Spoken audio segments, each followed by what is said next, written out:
Good morning guys from Pokhara. Before I start this video, I just want to apologise about the audio not being great. Unfortunately, my Media Mod microphone has completely stopped working, which is super frustrating considering how long I actually waited to get it. And it should be covered under warranty, but when you're travelling it's just completely impossible to sort that out. So I'm still kind of trying to think of a solution, but I'm not really sure what to do about it just yet.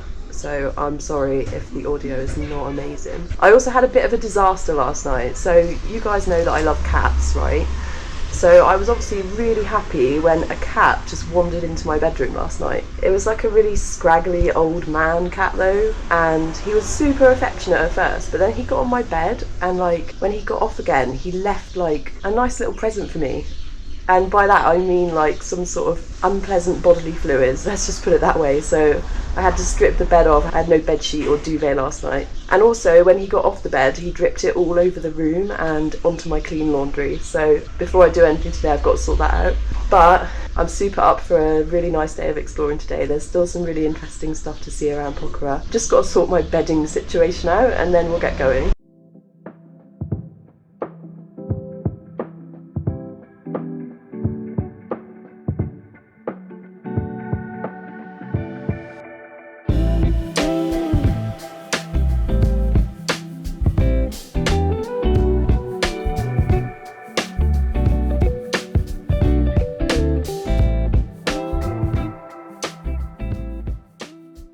So I got a bike taxi around the lake because apparently there's a biodiversity garden here.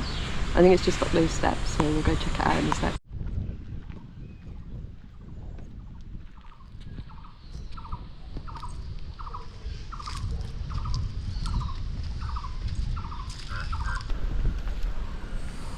I'm not really sure where it is. I presume it's up here. Well, this is definitely the garden because I can see all the labels, but I don't know how to get in. I think I'll just walk up these steps a bit. Well, this is the only way in I found. Some sort of monument.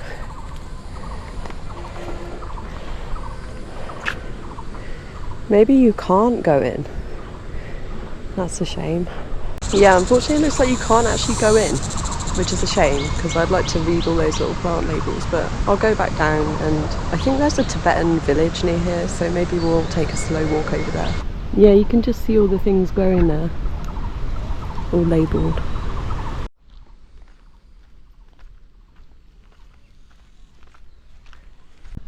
It's proper like villagey around here. It's really cool to see. We're really not that far from like the centre as well.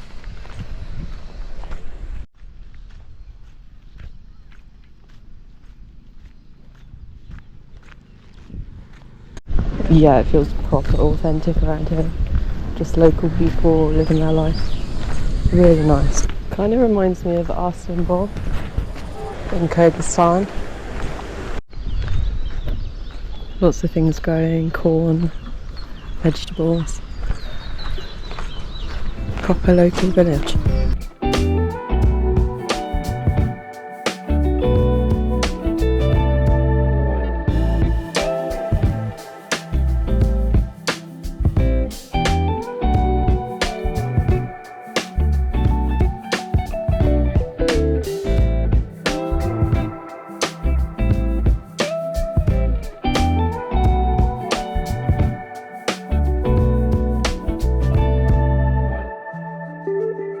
Well, I'm pretty sure I've arrived in the Tibetan area now. I'm just having a little break because it's so hot. I'm just found a little shady spot to sit in for a minute.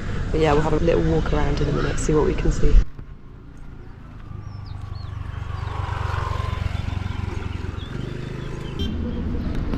Here there's some sort of shrine or stupa. Definitely in the right place.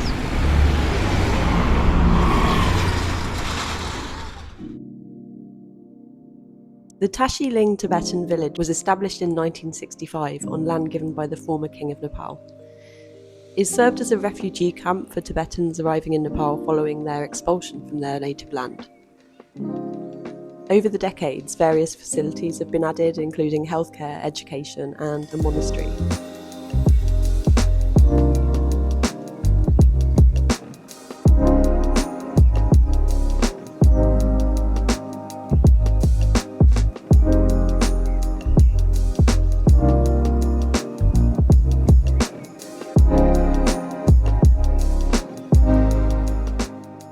In the village there were a few handicraft shops selling traditional Tibetan souvenirs, handmade items and jewellery.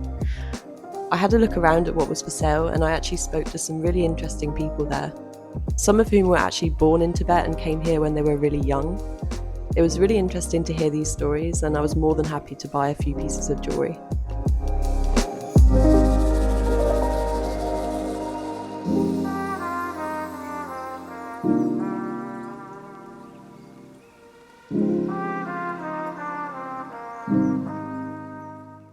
There was also a small museum with a photo gallery that included lots of images relating to the settlers' journey away from Tibet and to this camp. For those that are unfamiliar with this bit of history, in the shortest terms possible, Tibet was an independent nation until 1951, when it was annexed by China, and in 1959 the Tibetan government was abolished entirely. This led to the Tibetan spiritual and political leader, the Dalai Lama, fleeing to India and setting up a government in exile. At this time, hundreds of thousands of Tibetans also fled due to the harsh conditions imposed by the Chinese, and as many as 200,000 lost their lives. During the Cultural Revolution, the Chinese destroyed around 6,000 monasteries and have been accused on numerous occasions of huge human rights violations against Tibetans and attempts at degradation and erasure of Tibetan culture.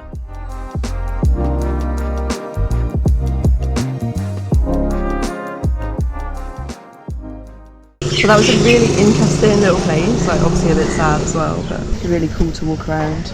I'm not sure what I'm going to do next, but I'm just going to figure it out now. I saw on Google Maps that not too far away was a huge hilltop Shiva temple, so I decided to order a bike taxi and head up there.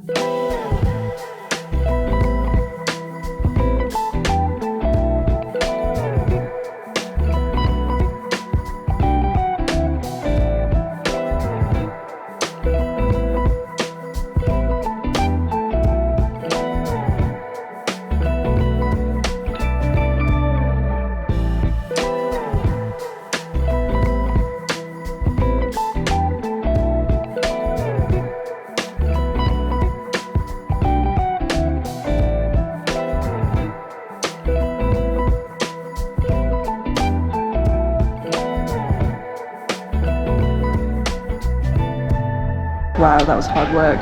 So I'm getting cold coffee and we're really high up. I'll find out how exactly high we are, but yeah, amazing views. Just need to catch my breath and chill for a bit, I think. Check that out.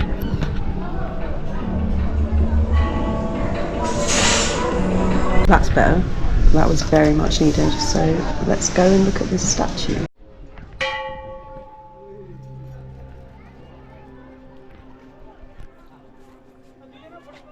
The Pumdikot Shiva statue stands at 1,500 metres above sea level, and at a height of 108 feet, the structure is the second tallest Shiva statue in Nepal. The main statue is surrounded by 108 Shiva lingas, which you can walk around whilst getting some panoramic views of the area. It's actually a fairly new addition to Pokhara, having only been completed in 2021.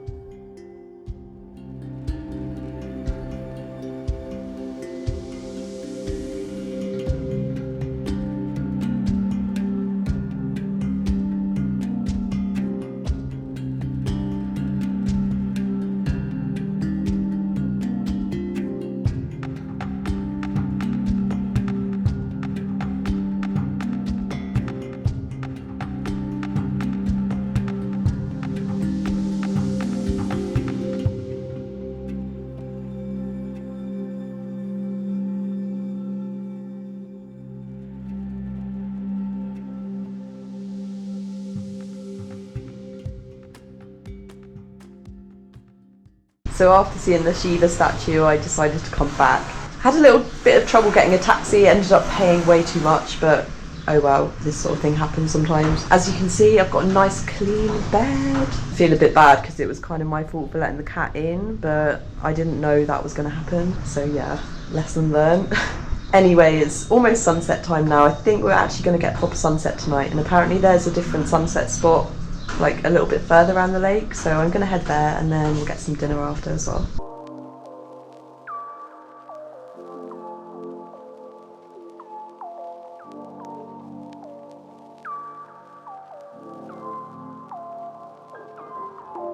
So today the sky was clear enough for a sunset, but I didn't factor in the time that it would disappear behind the mountains.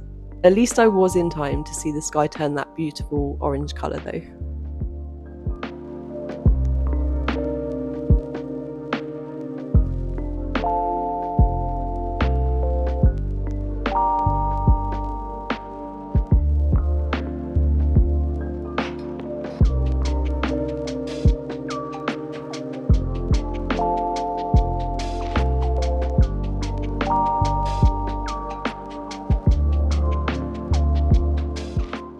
After sunset, it was time for dinner, so I decided to go to this amazing vegetarian cafe that my friend showed.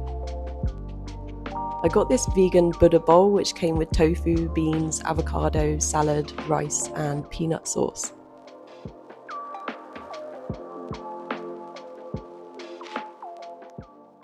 That food was so good. I really needed that. I've done so much walking today. There's some really good food options in Pokhara, which is super nice. But yeah, it's been another really awesome day here. So interesting to see the Tibetan refugee camp. Really interesting to talk to the people there as well. And as always, amazing scenery. I hope you've enjoyed seeing it. But that's going to be it for this one. So thank you all for watching, and I'll see you in the next one.